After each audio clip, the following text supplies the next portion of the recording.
लोग बुद्धिमान हैं, वह यह जानते हैं कि शब्द हथियार की तरह होते हैं, जिनसे किसी को भी बचाया जा सकता है या किसी को भी मारा जा सकता है। अब आप सोच रहे होंगे कि शब्दों से किसी को मारा कैसे जा सकता है। तो जरा सोचिए, ज्यादातर आत्महत्याओं के पीछे किसका कारण होता है? किसी के पति ने कुछ कहा, किसी के पिता ने कुछ कहा और उन लोगों ने आत्महत्या कर ली। यह आत्महत्या किसके कारण हुई? वह पीड़ित के मन को इतना दुखी कर गए कि उसके मन से वह दुख सहना और ज्यादा बर्दाश्त करना नामुमकिन हो गया, और इसी वजह से उन्होंने आत्महत्या कर ली। ऐसे ही आपके शब्द किसी को नया जीवन प्रदान कर सकते हैं। जब कोई आदमी उदास होता है या दुखी होता है, तो आपके शब्द उसमें एक नया जोश, एक नया उत्साह भर सकते हैं, और एक हारा हुआ आदमी अपने जीवन में एक नई शुरुआत कर सकता है, सिर्फ शब्दों के माध्यम से, हमारी वाणी के माध्यम से। तो अब तक आप यह तो समझ ही गए होंगे कि हमारे शब्द हमारे जीवन को किस तरह निर्धारित करते हैं। शब्दों में कितनी ताकत होती है और किसी से बात करते वक्त हमें कितनी सावधानी से अपने शब्द बोलने चाहिए। आज जो बौद्ध कहानी मैं आपको सुनाने वाला हूं, उसमें आपको सीधे तौर पर कुछ ऐसे तरीके पता चलेंगे, कुछ ऐसी परिस्थितियां पता चलेगी जहां पर आपको हमेशा चुप रहना चाहिए। कुछ परिस्थितियों में अगर आप कुछ नहीं बोलेंगे तो वही आपके लिए सबसे ज्यादा बेहतर होगा। इससे पहले कि आप इस कहानी में खो जाएं, इस चैनल को सब्सक्राइब जरूर कर लें। तो चलिए कहानी शुरू करते हैं। एक बार की बात है, एक युवा लड़का एक बार एक बौद्ध भिक्षु के पास पहुंचा। वह काफी परेशान लग रहा था और उसने बौद्ध भिक्षु से जाकर पूछा कि हे महात्मा, मैं अपने आप से परेशान हूं, अपने आप से दुखी हूं। बाहरी रूप से मुझे कोई दुख नहीं है, मैं धन धान्य संपन्न हूं, मुझे कोई शारीरिक रोग भी नहीं है, लेकिन मैं खुद से परेशान रहता हूं, अपने मन से परेशान रहता हूं। अक्सर मेरी बातों को मेरा कोई भी दोस्त गंभीरता से नहीं लेता है, और ना ही मेरे परिवार के लोग मेरी किसी बात को गंभीरता से लेते हैं। मैं जो कुछ भी सलाह देता हूं, या तो वह उसे मजाक में उड़ा देते हैं या फिर उसे गंभीरता से लेते ही नहीं है। मेरी बातों को कोई गंभीरता से क्यों नहीं लेता है? क्यों मेरी बातों पर कोई अमल नहीं करता? क्यों मेरी बातों में कोई रुचि नहीं दिखाता? क्या कारण है? कृपया मुझे बताने का कष्ट करें और मेरे मन के इस दुख को दूर करें। यह सुनकर बौद्ध भिक्षु ने कहा कि आज सुबह मैं चालित ध्यान करके वापस आ रहा था। रास्ते में कुछ कौवे काव काव कर रहे थे, और वहीं पर जब मैं चलता हुआ कुछ दूर आया तो मुझे एक मोर की मधुर आवाज सुनाई दी। यह सुनकर अचानक मेरे मन में ख्याल आया कि कौवे कितना काव्य काव्य करते हैं, कितना बोलते रहते हैं, लेकिन कोई भी प्राणी कौवे की आवाज को पसंद नहीं करता। मोर हमेशा सही परिस्थिति के हिसाब से बोलता है। जब भी बारिश होने वाली होती है और बादल गरजते हैं और बारिश होने की आशंका होती है, ऐसे में मोर अपनी मधुर आवाज में गाता है, जो सभी को प्रिय होता है, सभी को अच्छा लगता है। ऐसे ही अगर इंसान सही परिस्थिति के हिसाब से सही शब्द बोले, सही वाणी बोले, तो वही वाणी दूसरों के लिए संगीत हो जाती है, संगीत बन जाती है, और दूसरे लोग तुमसे सम्मोहित हो जाते हैं, और वहीं पर तुम्हें सब लोग गंभीरता से लेने लगते हैं। और दूसरी तरफ अगर तुम यूं ही बेफिजूल ऐसे ही बोलते रहते हो, बिना किसी बात के बोले चले जाते हो, तो फिर तुम्हें कोई गंभीरता से नहीं लेता। तुम उस कौवे की भांति हो जाते हो जिसकी वाणी कोई पसंद नहीं करता, और बाद में तुम्हें दुख होता है कि तुम्हें कोई गंभीरता से क्यों नहीं लेता। इसीलिए अपने शब्दों को बेहद बुद्धिमानी के साथ इस्तेमाल करना सीखो। अगर तुम नहीं सीखोगा तो समाज में तुम्हें कोई सम्मान या कोई गंभीरता से नहीं लेगा। यह सुनकर वह युवा लड़का बोला कि हे महात्मा, मैं जानता हूं कि मैं ज्यादा बोलने की बीमारी से ग्रस्त हूं। मुझे इतना नहीं बोलना चाहिए, लेकिन मैं अपने आप पर काबू नहीं रख पाता, और ना ही मैं इतना बुद्धिमान हूं कि मैं अपने शब्दों को नाप तोल कर बोल सकूं। मैं तो किसी से बात करते वक्त इतना सोचता भी नहीं कि मुझे अपने शब्द किस तरह इस्तेमाल करने हैं। कृपया करके कुछ ऐसी परिस्थितियां बता दीजिए जहां पर मुझे कम बोलना है या फिर बोलना ही नहीं है, हमेशा चुप रहना है। अगर आप मेरा ऐसे मार्गदर्शन कर सकते हैं तो मेरा जीवन आसान हो जाएगा, और मुझे ज्यादा दिमाग या अपनी बुद्धि लगाने की भी जरूरत नहीं पड़ेगी।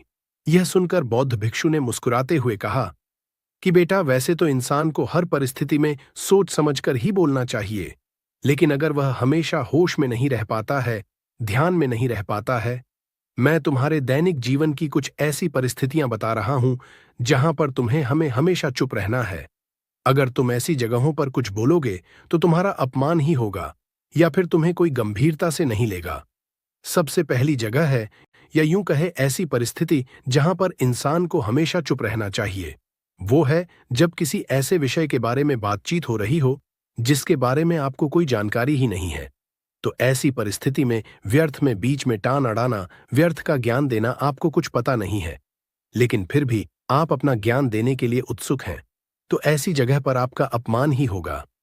जरा तुम खुद सोचो, जब कोई बीमार आदमी अपनी बीमारी के बारे में चर्चा कर रहा हो और आपको उस बीमारी के बारे में कोई भी ज्ञान नहीं है, लेकिन फिर भी आप व्यर्थ में बेकार में उसे ऐसी ऐसी औषधियां बता रहे हैं जिनका उसकी बीमारी से कोई तालमेल ही नहीं है, तो ऐसे में आप अपनी प्रतिष्ठा अपने हाथों से खो रहे होते हैं और आपको पता ही नहीं होता। ऐसी परिस्थिति में आदमी को हमेशा सुनना चाहिए।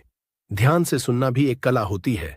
अगर आप सुनने का दिखावा करेंगे तो कहीं ना कहीं सामने वाले आदमी को यह एहसास हो जाता है कि यह मेरी बात पूरे ध्यान से नहीं सुन रहा है। इसीलिए जब आपको किसी विषय के बारे में पूरी तरह से जानकारी न हो तो वहां पर केवल अपने कान लगाना ही ज्यादा महत्वपूर्ण होता है, ज्यादा जरूरी होता है। आप उस इंसान की बातें ध्यान से सुन सकते हैं और इसी बीच आप दोनों के बीच एक संबंध पैदा होगा और वह संबंध सच्चा होगा क्योंकि आपने उसके बात को बड़े ही ध्यान से सुना है और इस बात का पता सामने वाले को भी होता है। तो हम बिना कुछ बोले सिर्फ सुनने मात्र से किसी को अपना मित्र बना सकते हैं। इस बात को हमेशा ध्यान में रखना। दूसरी जगह जहां इंसान को हमेशा चुप रहना चाहिए वह है खाना खाते समय। खाना इंसान को हमेशा चुप रहकर खाना चाहिए, मौन रहकर खाना चाहिए। महात्मा बुद्ध और उनके भिक्षु हमेशा चुप रहकर भोजन करते हैं, शांत भाव से भोजन करते हैं, परिपूर्ण होकर भोजन करते हैं, पूरी तरह से करते हैं, एक एक टुकड़े का स्वाद लेकर भोजन करते हैं। और ऐसा भोजन जब आपके शरीर में पहुंचता है तो वह आपके अंग अंग तक ऊर्जा पहुंचाता है। अक्सर हम भोजन करते वक्त कुछ न कुछ बोलते रहते हैं, कुछ न कुछ सुनते रहते हैं, लेकिन मौन रहकर पूरा स्वाद लेकर उस भोजन को कभी नहीं करते। हम उस भोजन को करते वक्त आधे अधूरे ही रहते हैं और इसीलिए हमारा शरीर लोगों से ग्रस्त हो जाता है। जरा तुम खुद सोचो, बौद्ध भिक्षु हमेशा भिक्षा लेकर भोजन करता है और भिक्षा भी बिल्कुल मामूली सी, और वह भी एक वक्त का। तो एक वक्त भोजन करने के बाद भी वह इतने स्वस्थ रहते थे, इतने उत्साह जोश और आनंद से भरे होते थे। और हम तो इतना खाना खाते हैं, इतनी सारी भोजन की सामग्री हमारे लिए उपलब्ध होती है, लेकिन हमारे शरीर में कोई ऊर्जा नहीं होती। इसका सबसे बड़ा कारण होता है कि हम अपना भोजन होश में नहीं करते हैं, परिपूर्ण होकर नहीं करते देता, मौन रहकर नहीं करते डाक है। इसीलिए अपना भोजन हमेशा मौन रहकर ही करो। तीसरी जगह जहां पर अगर आपने चुप रहना सीख लिया तो इसका मतलब यह है कि आपने अपने ऊपर विजय हासिल कर ली। जी हां, गुस्से में शांत रहना या चुप रहना इतना आसान नहीं होता है। अक्सर हम गुस्से से भरकर कुछ ऐसे शब्द या अपशब्द बोल जाते हैं जिसका पछतावा हमें हमेशा रहता है, लेकिन जुबान से निकला हुआ शब्द वापस नहीं हो सकता, उस शब्द को मिटाया भी नहीं जा सकता। अब वह जिंदगी भर हमारे दामन से जुड़ चुका है और वह गुस्से में बोला गया। अब शब्द हमारे मन को समय समय पर बेचैन करता रहता है, दुखी करता रहता है, लेकिन गुस्से के वक्त चुप रहना सीखना भी एक बहुत बड़ी कला होती है। गुस्से में आदमी का अपने ऊपर काबू कहाँ रहता है, अपनी इंद्रियों को वश में कहाँ रख पाता है। इसीलिए इस कला को आप तभी सीख सकते हैं जब आप गुस्सा भी होश में रहकर कर पाएं। जब भी आपको गुस्सा आए, आपके दिमाग में सिर्फ एक ही बात आए कि मुझे चुप रहना है, मुझे किसी से कुछ गाली गलौज नहीं करना है, किसी को कोई अपशब्द नहीं बोलना है। और जब यह विचार गुस्से के साथ जुड़ जाता है और धीरे धीरे यह आदत बन जाता है तो आप अपने गुस्से को भी काबू में करना सीख जाते हैं। जब भी कभी गुस्सा आए तो किसी को कुछ बोलने की बजाय कुछ शारीरिक व्यायाम करना शुरू कर दो। उछलना, भागना, दौड़ना, जिम करना, कुछ भी आप ऐसा व्यायाम कर सकते हो जिसमें आपका शरीर थक जाए। आप पाएंगे कि जब आपका शरीर थक जाता है तो आपका मन भी शांत हो जाता है। आपने उस गुस्से की ऊर्जा को एक सकारात्मक रूप दे दिया। और यही बुद्धिमान व्यक्ति की पहचान होती है, जो दूसरों के तानों से भी अपना घर बना लेता है, अपनी कामयाबी के रास्ते निकाल लेता है। वही सच में बुद्धिमान आदमी है जो जहर को भी दवा बनाकर इस्तेमाल करना सीख जाए। वही असली बुद्धिमान होता है। चौथी जगह जहां आप चुप रहेंगे तो आपके लिए वही सबसे ज्यादा बेहतर होगा।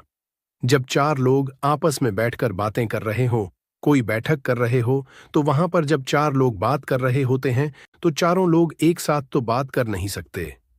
एक बार में एक व्यक्ति बोलेगा और 3 सुनेंगे, तभी वह बैठक कामयाब हो पाएगी, तभी वह चर्चा सही रूप में आगे बढ़ पाएगी। लेकिन अगर कोई आदमी ऐसा बैठा हुआ है जो बीच में ही दूसरे की बात काटकर अपनी बात को ऊपर रखना चाहता है, तो ऐसे में वह चर्चा या वह बैठक आपको कहीं नहीं पहुंचाएगी और चारों लोगों के बीच आप सबसे मूर्ख कहलाओगे। अगर आपको अपनी बात कहनी है तो सामने वाले को अपनी बात पूरा करने दो, उसके बाद अपने विचार रखो। यही एक भद्र पुरुष या फिर कहे अच्छे आदमी की पहचान होती है।